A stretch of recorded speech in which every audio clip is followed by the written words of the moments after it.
Davide Bettinelli, diciamo anche con Paolo, una partita combattuta che vi ha visto uscire alla fine con una tua doppietta e ha segnato il ritorno alla vittoria. Beh, dalle 4 sconfitte che venivamo, oggi abbiamo ritrovato una idea di identità di gioco che ci mancava da tempo, ovvero quello di non mollare su tutti i palloni. E oggi, già dall'inizio, abbiamo fatto bene perché insomma, l'approccio alla partita è quello che conta, insomma.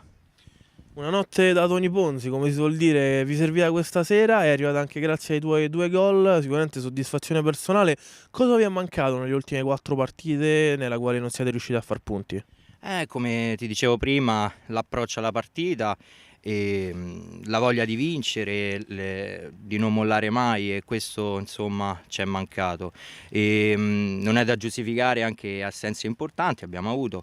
Oggi sono contento che si è rivisto Patrizio Peleggi che secondo me è stato il migliore in campo, ha lottato su tutti i palloni, ci ha fatto ripartire e poi ha fatto un gran gol su un inserimento che insomma è una delle sue caratteristiche. Per quanto riguarda me, a me sì, sono contento dei gol, ma quello che conta è vincere e magari anche far segnare ai compagni.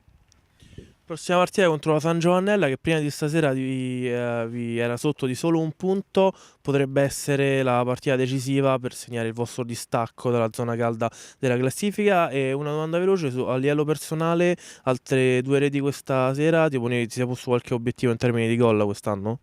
Ma devo essere sincero, a me vincere la classifica Caponieri è un bel premio, insomma, vuol dire che comunque hai fatto bene, ma preferisco vedere la mia squadra, insomma, nei vertici alti, anzi, io preferisco più che la mia squadra, insomma, vinca che io faccio gol, insomma.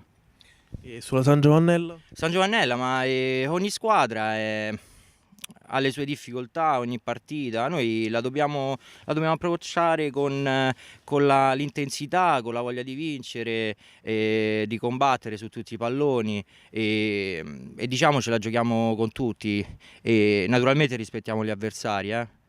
Perfetto, grazie mille, in Grazie a bocca al voi. lupo.